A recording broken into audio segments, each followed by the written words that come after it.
Hello everyone, it's Mr. Blobfish here, and today we're going to go up with another Rome 2 replay, recap, or just sub finish on Rome 2.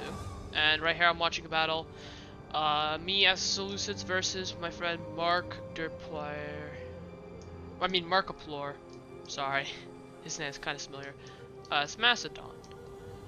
So, I as Seleucids, we're gonna see what I have. I have Thorax Swordsman up here on my flank side. Whole unit of Thorax Swords with some Hellenic Cataphracts. Pretty good unit. And then I got some Indian War Elephants, which are an okay unit. But unfortunately I forget about them midway through the battle, so you won't see as much, and I know that's not gonna make a lot of people happy. And then for my main force we have some Syrian Heavy Archers, pretty good unit. And then some Persian Hoplites mixed in with some Pikes. And some shield bearers. And we have some Persian hoplites, which you'll see some cool stuff out of them, even though they're not a really good unit. And then up at front, what we have here, we have some, some more Hellenic Cataphracts. Pretty good unit. I know, by the way, I've had some audio issues in some videos, so just tell me down below in the comments what you think was a little bit off, and I'll change it next time if I zoom in it's too loud or something like that. So from Macedon, we're seeing Thorax Swordsman, some archers, some base archers. He's got some Greek ballistas, which I did not bring any artillery, some foot companions, some more Thorax Swordsmen. And then on his flank side, we've got mercenary Cretan archers, Thorax swords.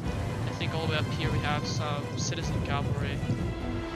And so what I was going into this battle thinking was I'm gonna push up on this side, use my flank, take him on my flank, and I gotta move fast so that this Greek ballista doesn't get ahead of me, which was getting some good shots on. So put my Hellenic Cataphracts into diamond position, charge into a citizen's cav, which he doesn't counter-charge, shredding into that. I have my War Elephants flank up this ridge, and I move up my main force of Thorax Swords. So we have 5 units of Thorax Swords going up against 3 units of Thorax Swords. However, we have some mercenary Cretan archers, and I don't have any archer support. So it's 2 cav versus 1 cav, but I have elephants. And we're going to see some stuff with them right in a few seconds. I put my elephants up here, just use their skirmish abilities a little bit. Let's move my main force. I didn't want to charge in my elephants, not to get any friendly fire on, and he actually charges in his citizen's cav, which is already heavily depleted. Not really heavily depleted, but got attacked into my elephants. Bad decision. As you can see, it was from 77, it goes down to 49 almost instantaneously. Those elephants wreak havoc on them. And while this happens, I'm going to charge my Thorax swords to his foot companions, which are moving up into the battle, which are not in phalanx mode. So I think he didn't want to put them in phalanx mode for the reason to get the charge. I don't really know why, but they're not in phalanx mode, so they get pushed in. I push in these 2 units, and these 2 units already get into some battle here. Now let's move over to the fight. And he's moving his Great Archers, so into the main fight. My general got attacked by his archers. He put them on the ridge, so I was retreating them now. He charged in his cav into this open gap, and at this point, I kind of thought I already knew that this battle was not going to make it. He had this missile cavalry flanking me in the behind. I was losing casualties fast, but he wasn't actually sending up these troops here. So I was kind of feeling like I could take a chance. So I had my pikes set up, and I think in this fight I was winning. My pikes were doing great, my shield bearers were holding against as well, and my Syrian archers were probably the most important out of all of this. They were wreaking havoc everywhere, including with this. And in fact, I actually repelled this cav charge he had put in with those Syrian archers and his Thorax flanking him. But he is pounding me with that Greek ballista, which was another reason why I didn't want to slowly approach him. I wanted to get us there as quick as possible, so that this would become basically useless. And I think he's doing a great job, Markiplor, putting up these Cretan archers on the ridge, firing down at me.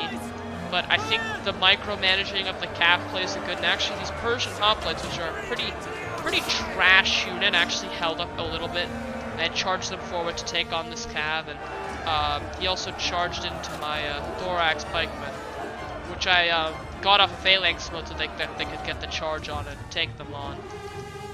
While I was very surprised at these Persian hoplites holding back an entire unit of thorax swords. So it's a very bad unit. Only took what? 3 casualties. Thorax swordsman also used to take 3 casualties too, but for such a trash unit, I was very surprised that it was still holding.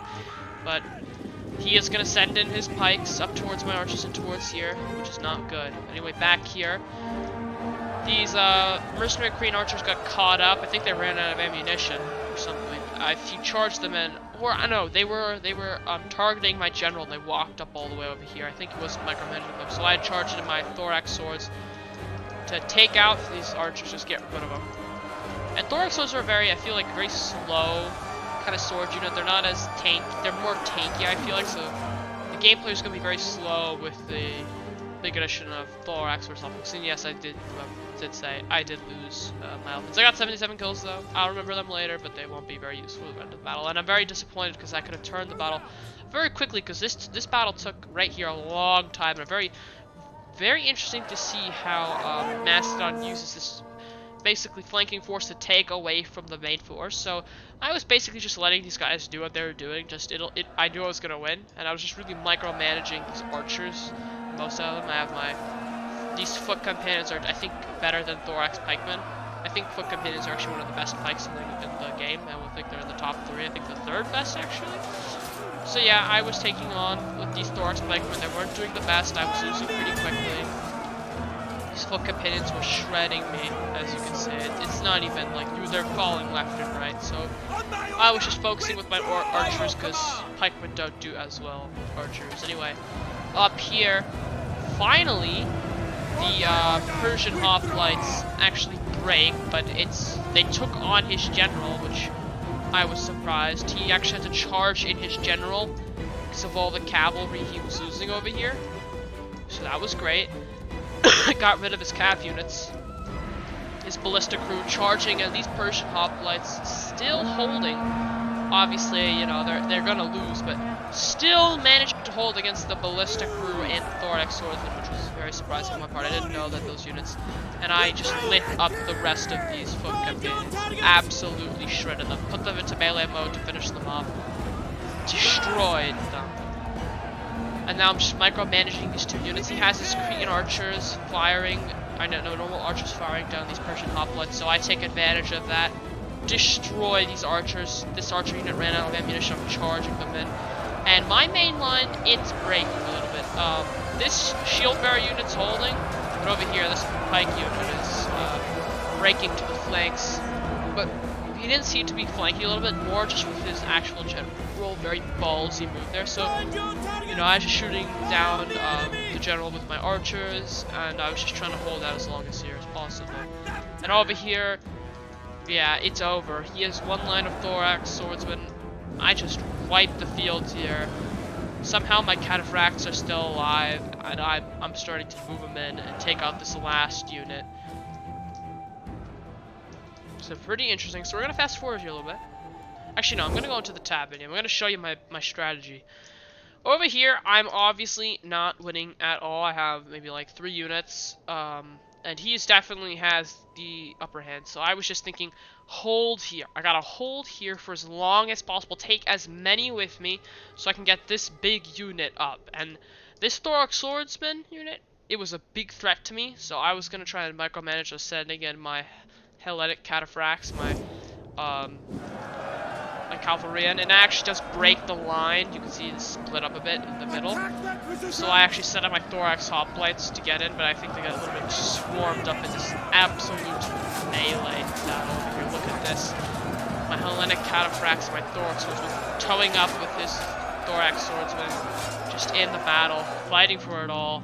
I have this reserved unit with my cavalry. I was just basically, I didn't want to like send in all my units and like lose them all, and these had taken a little bit of a beating. And he actually does get a few routing thorax swordsmen, look at them all wilted down, all tired, exhausted troops, stumbling their way to support their crumbling ally. Anyway, back to here, he has these Korean archers moving up, and he actually charges in his general, which actually makes my archers flee. Good on him. Getting rid of my archers with the superior companion cavalry. And then over here, though, oh, it is in the middle. It's in the middle, guys.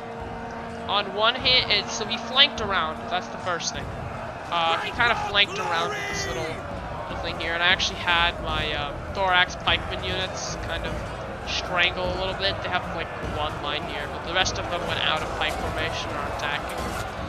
And then over here, I am still holding. These shield bearers, they're still holding. But this is where it just goes all to hell. Look at that cav charge by the companion company. Doing the hammer and anvil. Hammer and anvil right there. Perfect description. They got the infantry charging in with the cavalry. And somehow, I don't know how, these shield bearers still hold.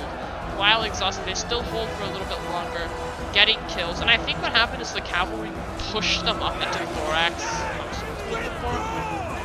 But, yeah, they're grumbling. The pikemen are all dead. And over here, I was getting really frustrated because this one line of thorax swords was like still holding somehow. And don't get me wrong, they were wavering, they were tired, but they were still holding. And eventually they do break. But I was just so pissed on how long it took. I actually took out that little side unit that was coming in. I just was mad that this was still going, and I wanted to send in all these units to come help out. But here's what actually happened. My shield bearers held, and I don't know what happened. He forgot to move in his general, I think. Because, without the support, they routed. The thorax swords routed. I still had my shield bearers. Eventually, I think he does start to, charge in the cavalry a little bit. But yeah, thorax, shield bearers with 195 kills. These units have 210, obviously much more, but like I said, they just couldn't hold up to the defensive wall. Now the cavalry is kind of pushing in awkwardly, but it's too late now for him. My flanking force made it with less casualties. I do finally remember my elephants. Shame that I forgot. I have the positional line, and then, well, let's see what happens. He only has his general left. He basically took over. Look at all this carnage that's happening here. The amount of death and destruction. All of these units, just because of George. So they do basically take out most of my guys. They don't even attack at this point. They're just exhausted, shaken, attacked in the rear. What can they do? It's 36 of 160 men, and I do actually order the command. Full units to charge forward, and I do charge in the rest of my Hellenic cataphracts and my elephants. And basically what I was going here is just, this is not a big unit to worry about, and I don't want to play the kiting game. I'm just gonna massacre my Hellenic cataphracts. I'm pretty sure, I was aware that I think one of my units still had Pila. So I was just like, you know what, charge them in, get these units in, Pila volley, we're out of here. I mean, it's a pretty good unit. I have over 282 kills, but I wasn't that afraid. I mean, this unit has 203, this unit has 128. They're still veteran soldiers. It doesn't work that way, obviously, I know that. But I was just thinking of that. Thinking that way. Anyway, I'm charging on my elephants, charging on my Hellenic cataphracts. He basically was telling me, it's the end. I just gotta, there's nothing I can really do. So, and they're already, exhausted and tired. And yep. Indian war elephants starting to bring down their skirmishing abilities. And they're starting to fire onto the general. General charges in, bad decision against the elephants, and yeah, it's over. Those elephants get like another 16 kills on that already depleted cavalry. I actually charged in my general because I didn't care anymore. I was like, you know what? Even if my general breaks, these units probably won't break, and yeah, we get them. So that's the end of the battle. Thank you for watching. Please like and subscribe. I hope you like my Rome 2 videos. If you do, comment down below. And tell me what empires you want to match up next, because I'll definitely match up some empires for you guys if you want to get, like, I don't know, Seleucids versus Rome, or something like that. Or Egypt versus Pergamon. Anything like that, guys, So just comment down below what you want. Like and subscribe to help me out. Thanks, guys.